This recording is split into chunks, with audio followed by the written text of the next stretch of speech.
रायगड जिल्ह्याला आज दिवसभर रेड अलर्ट हवामान विभागाकडून जाहीर करण्यात आल्यानंतर आता रायगड जिल्ह्यामध्ये दुपारनंतर मुसळधार पावसानं जोरदार आगमन केलेलं पाहायला मिळते।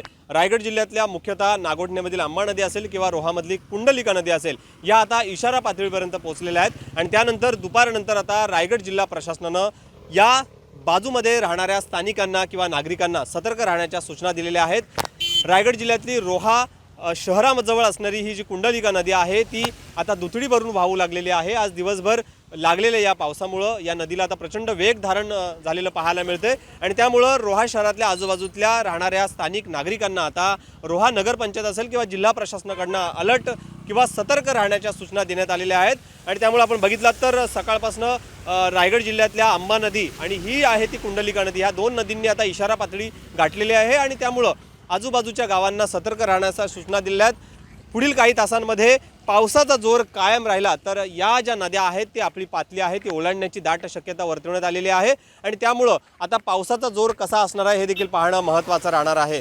रायगड जिल्ह्यामध्ये आपण बघितलात तर सकाळपासून या पावसानं विश्रांती घेतली होती, मात्र दुपारनंतर पावसानं जोरदार आगमन करताच आता या नद्यांनी देखील पातळी इशारा पातळी आहे ती गाठलेली आहे आणि त्यामुळे आता या पुढील काळामध्ये पावसाचा कशा पद्धतीने आगमन असणार आहे किंवा रेड अलर्ट असलेल्या रायगड जिल्ह्यामध्ये पुढील काही तासांमध्ये पावसाचा जोर कसा असणार आहे हे देखील पाहणं महत्त्वाचं राहणार आहे।